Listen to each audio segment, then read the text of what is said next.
起飞，起飞距离标动时44分标动秒。 Launched in June, China's Shenzhou 14 mission may well go down as one of the busiest in the history of China's manned space program. The team of taikonauts, led by Commander Cheng Dong, along with operator Li Yuyang and system operator Cai Zijue, carried out 3 crucial spacewalks to attach the Wendian lab module to China's Tiangong orbiting space station. The lab, which completes Tiangong's main structure, will allow taikonauts, as well as international partners, to carry out prolonged experiments in zero gravity and the vacuum of space. Then in November, there was a historic handover as the Shenzhou 14 team welcomed their replacement crew, meaning the space station supported 6 people for the first time. The Shenzhou 14 team arrived home at the beginning of December to praise from their chief.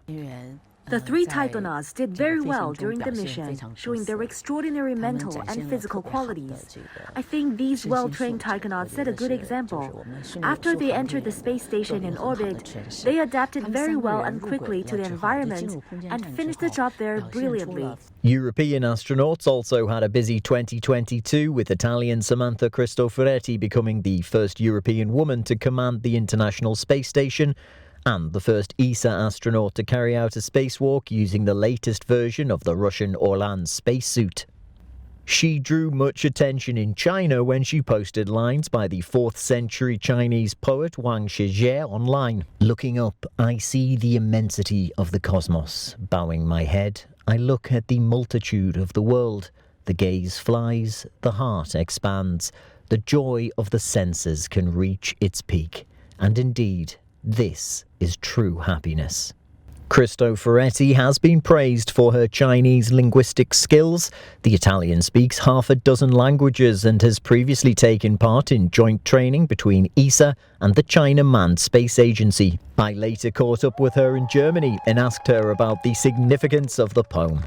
I wish I could take credit for that. I have a good friend, an Italian, who has lived in China for 30 years. He's a sinologist, very knowledgeable on Chinese literature, and he suggested that to me, and it sounded like a great excerpt. So unfortunately I cannot take credit for choosing it, but only for choosing a smart friend. NASA was also busy in 2022. After a few delays, it successfully launched the Orion capsule, the first big step in the Artemis program to send humans back to the moon. It's seen as a step towards an eventual manned mission to Mars, and some of the experiments on Artemis 1 certainly sounded like they were lifted straight from science fiction. Because when we look at going to Mars, we know that we're probably going to need to grow some crops, like they've done in the movies and on TV, and how we do on the space station. So we want to see how radiation is going to affect seeds that we might send to Mars.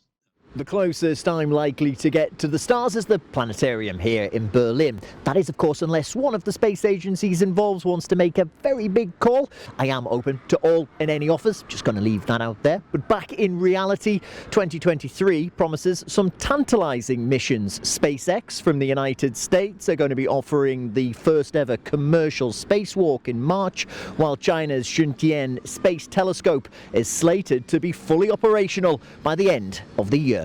Peter Oliver, CGTN, Berlin.